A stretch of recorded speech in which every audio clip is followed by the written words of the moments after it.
Nolan Wells update. This is something a little bit shocking. Somebody just reached out to me on Facebook. He's verified that he has been talking with the investigators, as you can see in this screenshot. And I'll just read you our conversation. I was on Horn Island on the 4th. I have information I will share with you, but for obvious reasons would like to keep certain parts a secret as they would absolutely damage the investigation. Let me know if you want. I've had several conversations with investigators. I can be seen in the video in question regarding an altercation. I said, oh, sure. Were you really there? I was there during the video in question. I can be seen on the far right walking away. Okay, great. What would you like to say? I will not use your name or anything. Then he sent me these screenshots of the phone calls.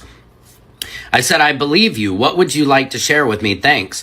I've been working with investigators. I walked through right after a real fight broke out. I didn't see Nolan or the friends he rode there with around, but I have... There is one question that keeps coming back in the Nolan Wells investigation. What happened during those final hours on Horn Island? And why do several pieces of the story still appear difficult to reconcile? Nolan went out on July 4th, 2026, with friends on the Mississippi coast. He did not return with them. His phone did. And now, as investigators and the Wells family continue looking at the evidence from that day, new accounts, disputed audio, and questions surrounding the people who were there are drawing renewed attention. And before we go any further, welcome. I'm glad you're here with us. If you want to stay up to date as this investigation unfolds, take a moment to subscribe to the page. Now, let's get back to what happened to Nolan Wells. But there is something important to understand from the beginning. Some of the claims circulating about Nolan's final hours remain unverified. Authorities have not confirmed every allegation being discussed online, and some witnesses have given accounts that appear to conflict with one another. That uncertainty is exactly why the timeline matters. According to the material surrounding the case, Nolan's family became increasingly concerned about what was missing from his phone after it was recovered. His mother, Christine Wanley, reportedly noticed that recent Snapchat material was absent. Nolan was known to use Snapchat frequently, yet the accounts contained little or nothing from the critical period surrounding July 4th. There was another detail that caught her attention. Snapchat normally sends holiday-related content, including messages connected to the 4th of July. According to the family's account, even that material was missing. That does not prove that someone tampered with Nolan's phone. It does, however, explain why the family wanted the device examined carefully, rather than simply accepting what appeared on the screen. And that phone would soon become one of the most important pieces of evidence in the entire case. The timeline begins on July 4th, when Nolan was on Horn Island with friends. The exact sequence of events that followed remains the subject of disagreement. There are different accounts of who was on which boat, who left the island, and when particular people were present. That may sound like a small detail, but in an investigation like this, a difference of even a few minutes can matter. One of the most closely examined pieces of evidence is an emergency call made that afternoon. Nolan's family has reportedly hired an audio expert to improve the quality of the recording, because portions of the call are difficult to hear. One line has attracted particular attention. The dispatcher appears to ask whether everyone is on board and in good health. The response has been interpreted by some listeners as saying that everyone was on board. But there is a major caution here. The recording is not clear enough to treat every interpretation as established fact. The people listening to it may hear different words, and even if the words are correctly identified, the meaning of everyone is not automatically clear. That distinction matters. It is easy to listen to a muffled recording online and immediately decide that it proves something. But an audio expert can determine what the recording actually contains far more reliably than someone listening through a phone speaker. And while that audio was being examined, another recording began attracting attention. A video circulating on social media reportedly contains an angry confrontation in which one voice appears to demand a phone back. Some people who know Nolan have said they believe the voice is his. The words attributed to the recording include a demand for the phone and an angry exchange involving another person.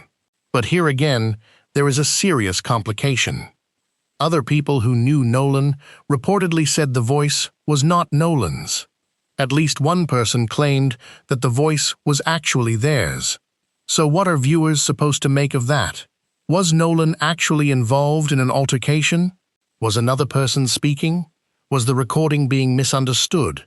Or could someone claiming the voice was theirs be unintentionally or deliberately redirecting attention away from Nolan? At this stage, the available material does not establish the answer. Then, another name entered the discussion. A woman identified in reports and social media claims only as Katie was said to have spoken with Nolan that day. According to an account attributed to someone claiming a connection to her, Katie said she and Nolan talked and that he appeared to be going back to the boat with his friends. That statement sounds straightforward until it is compared with another account. According to the material reviewed in this case, some friends reportedly indicated that Nolan remained with her. Those two versions do not fit neatly together. If Nolan really left to return to the boat, then the timeline needs to explain when that happened and who saw him leave. If he remained with Katie, then the question becomes why another account placed him somewhere else. And this is where the word witness becomes important. A person who says they saw or spoke with Nolan could potentially help investigators establish his final movements. But a witness account is only useful when investigators can verify it against other evidence.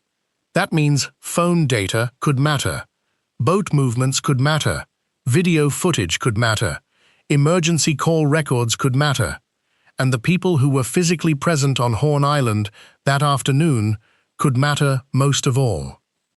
The case also contains another troubling question surrounding the boat movements. Accounts provided to authorities reportedly described several people being on the water with Nolan, while later statements raised questions about exactly who traveled where and when. Some of those individuals reportedly told officials that they had been on the boat with Nolan that day. If those statements are accurate, investigators have another way to reconstruct the timeline. But if even one person's account is inconsistent with the available records, that inconsistency needs to be explained. And there is one more piece of evidence that makes the situation even harder to understand. Nolan's phone eventually ended up away from him. The family reportedly located the device at a friend's house after Nolan was missing. His keys also traveled away from the island with the phone.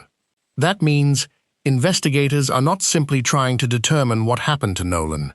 They are also trying to determine what happened to the evidence that remained after he disappeared. On July 15th, according to the supplied material, the two sides reached an agreement for a joint forensic examination of Nolan's phone. Both sides were expected to have experts present, and the possibility of FBI involvement was discussed. That should have been a major step toward answering some of the questions. Instead, weeks passed, and the phone examination still had not taken place. That delay would eventually create another dispute over the evidence, the forensic protocol, and exactly how Nolan's final communications should be examined. Because if that phone contains the missing pieces of July 4th, the question is no longer simply what was deleted. The bigger question is what investigators might discover when the device is examined properly. And that brings us back to the people who were with Nolan that day, and to the conflicting accounts of what happened before he disappeared. The phone examination was supposed to help bring clarity to the final hours of Nolan Wells's life. Instead, the delay surrounding that examination added another layer of uncertainty to an already complicated investigation. According to the supplied material, the agreement reached on July 15th called for a joint forensic examination, with experts representing both sides present during the process. The proposed examination was supposed to take place at a neutral location, and FBI involvement was discussed as a possibility. Then, August arrived. On August 14th, the district attorney's office reportedly instructed the family to deliver Nolan's phone by 9 o'clock that morning. The notice came less than 48 hours before the requested delivery. Nolan's parents, Christine and Elmore Wanley, were out of state when that demand arrived. There was also a more basic problem. The forensic protocol had not been finalized. There was no completed agreement explaining exactly how the chain of custody would be handled, how extracted information would be preserved, who would have access to the data, or how the phone would eventually be returned. Those details may sound technical, especially to someone simply trying to understand what happened to Nolan. But in a case involving a disputed electronic device, those procedures matter. If investigators recover deleted messages, location information, photographs, or other digital evidence, everyone needs to know exactly how that evidence was obtained and preserved. On August 17th, attorney Ahmad R. Smith reportedly sent formal correspondence to District Attorney Angel Mears Marath on behalf of the Wells family. According to the supplied material, the family maintained that they were still willing to comply with the July 15th agreement. Their forensic experts were reportedly ready, and the phone was available. The question was whether the examination would actually proceed under the terms that had already been discussed. Attorney Eric Herds also reportedly confirmed that discussions concerning possible FBI involvement were still ongoing. Then Ben Crump raised another issue. He called for the forensic examination to go beyond Nolan's phone and include the devices belonging to the friends who had traveled with him to Horn Island. That request gets to the heart of the problem. Nolan's phone can potentially tell investigators what happened on his device. But the phones belonging to the people around him could potentially establish another side of the timeline. Who called whom? What messages were exchanged? What photographs or videos were taken? What location information was recorded? And perhaps most importantly, do the digital records agree with the stories people have already given? Those are questions that cannot be answered simply by listening to social media clips. And there was one particular video that investigators themselves appeared to be interested in. The footage circulating online allegedly captured Nolan's voice during what sounded like a confrontation. Multiple people who knew him reportedly believed the voice was his. The apparent exchange involved someone demanding their phone back, but the Jackson County Sheriff's Office did not publicly confirm that the confrontation actually happened. Instead, according to the supplied material, investigators made a specific request for anyone who had original, unedited footage from July 4th showing alleged altercations involving Nolan Wells to come forward. That request is important because original footage can be examined differently from a heavily edited social media clip. A video posted online may have been shortened, compressed, reposted, or accompanied by someone else's interpretation. The original file may contain information that viewers never see, including the moments immediately before and after the apparent confrontation. It could also help establish where the people involved were standing, who was nearby, and whether other witnesses were present. And that brings us back to the question of the witnesses. One of the most discussed accounts involves the young woman identified as Katie. According to the material, someone claiming to be connected to Katie posted on social media that she had met and spoken with Nolan. The account said Nolan appeared to be returning to the boat with his friends, but that claim had not been independently confirmed by investigators. That distinction is crucial. A person can post something online and still be mistaken about what they saw, misunderstood by someone else, or repeating information they received from another person. Investigators would need to establish whether Katie actually spoke with Nolan, when that conversation occurred, where it happened, and what she could remember about his movements afterward. There is another complication. The people who were with Nolan reportedly gave information to officials about their movements that day. According to the supplied material, some individuals said they had been with Nolan and later spoke with Mississippi Department of Marine Resources personnel and park rangers. One account described several boats already being in the area when they returned to the islands. That could become important because Horn Island was not empty that day. Video recorded around 11:15 or 11:17 in the morning reportedly showed numerous people and boats already in the area before the later congestion. That raises a simple question. If there were so many people around the island that day, did nobody see what happened to Nolan? Of course, that does not mean someone necessarily witnessed a crime. People can be surrounded by others and still disappear from view. Boats move. Crowds shift. People look in different directions. A person can be present one moment and gone the next.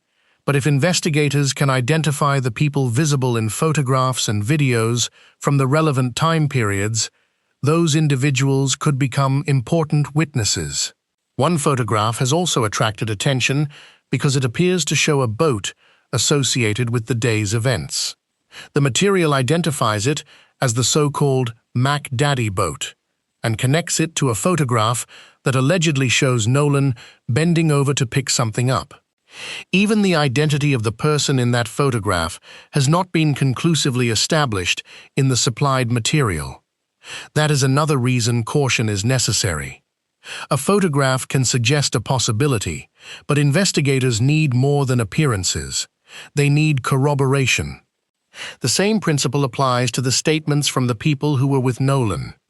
If one person's story says Nolan was on one boat at a particular time, investigators can compare that claim with photographs, videos, phone location records, marine records, witness testimony, and other available evidence. If those sources agree, confidence in the timeline becomes stronger. If they do not, investigators have a new problem to solve, and there is one timeline discrepancy that deserves particular attention. A document reportedly sent by attorneys to Reverend Al Sharpton listed the emergency call at approximately 4:48 p.m., but a separate geospatial analysis discussed in the supplied material reportedly suggested that the men may have left Horn Island later than they had stated, and that the call could have occurred roughly 30 minutes before their departure. If one record places the call at 4:48 and another analysis points toward a significantly earlier time, that difference needs an explanation. It could be a simple recording or documentation issue. It could involve different interpretations of the available data. Or it could reveal that some part of the timeline has been misunderstood. At this point, the supplied material does not establish which explanation is correct. But that discrepancy matters because the final hours of Nolan's life depend on getting the sequence right. And while investigators were examining the timeline, another issue was emerging from the autopsy evidence. The discussion centered on injuries in the back of Nolan's head and questions about the structures of his neck. A forensic expert, Joe Scott Morgan, discussed the importance of examining those structures when investigators are trying to determine whether trauma or strangulation could have occurred. He also explained why the hyoid bone can matter in cases involving pressure to the neck. But even here, there is an important distinction between asking whether an injury is possible and proving that a particular event caused it. The supplied material does not establish that Nolan was strangled or lynched.